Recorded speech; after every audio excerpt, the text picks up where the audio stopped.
Price லாடுங்க. இன்னைக்கு என்ன மன்னன்னு பார்ப்போமா? இன்னைக்கு நம்ம பார்க்க போகிற மன்னாக்குள்ளவர் ரொம்ப நல்லவர், வல்லவர். அவரை மாதிரி யாரும் இல்லை. யாருன்னா நம்ம யோபு அண்ணன். யோபு அண்ணனுக்கு எவ்வளோ பெரிய பிரச்சனை இருந்தது. அவருடைய உடலெல்லாம் ஒரு நோயினால் பாதிக்கப்பட்டு இருந்தார். அந்த நேரத்தில் அவர் என்ன செஞ்சுருக்காரு? அவர் சிநேகிதருக்காக ஜெபிச்சிருக்காருன்னு இருக்கிறார். அப்படி தானே?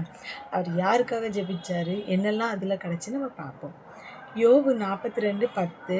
யோபு தன் சிநேகிதனுக்காக வேண்டுதல் செய்த போது கர்த்தர் அவன் சிறையிருப்பை மாற்றினார். பாருங்க, யோபு அவனுடைய சிநேகிதனுக்காக ஜெபித்த போது கர்த்தர் அவன் சிறையிருப்பை மாற்றினார். நம்ம இப்போ யாருக்காண்டி ஜெபிக்கும்? நம்ம என்ன செய்யுமா? நம்மளுக்காண்டி, நம்ம பிள்ளைங்களுக்காண்டி, நம்ம ஃபேமிலிக்காண்டி ஜெபிக்கணும். அப்படி தானே? இல்லைங்க. யோபு எப்படி செய்திருக்காரு? அவருடைய நண்பர்களுக்காக, அவருடைய ஒரு உயிர் தோழனுக்காக ஜெபிக்கும் போது தான் அவனுடைய சிறையிருப்பை மாற்றினார்னு இருக்குது.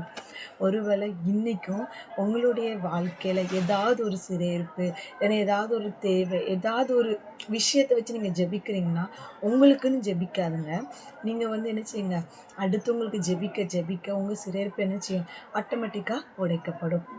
யோபு எப்படி சிநேகிதனுக்கு ஜெபம் பண்ணி அவர் சிறையிருப்பை மாற்றினார். அதுக்கப்புறம் பார்த்தீங்கன்னா அவருக்கு ஆண்டவர் ஆசீர்வாதம் கொடுத்துருக்காரு, 8 தனி ஆசீர்வாதம் கொடுத்துருக்காருலாம் இருக்குது. அப்படி தானே?